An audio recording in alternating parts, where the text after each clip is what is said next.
Hey there, how about traveling to some unusual locations this year? Let's find out. The first on the list is Latvia. This Baltic Sea gem, formerly part of Soviet Union, is full of little surprises and has a slight Scandinavian flavor. Half of the country is made up of pristine and accessible natural ecosystems. Its namesake national park holds more than 500 cultural and historical monuments. Next is Samoa.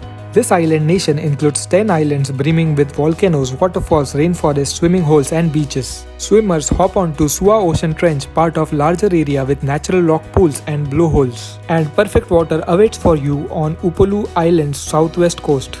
And finally, visit Namibia. First-time visitors of Africa can start here, in the world's oldest desert, for the thrill of feeling like the last tourist on Earth. Considering its vast selection of wildlife, national parks and larger-than-life sand dunes, Namibia somehow remains awesomely uncrowded. Let me know which one would you like to cover. See you tomorrow.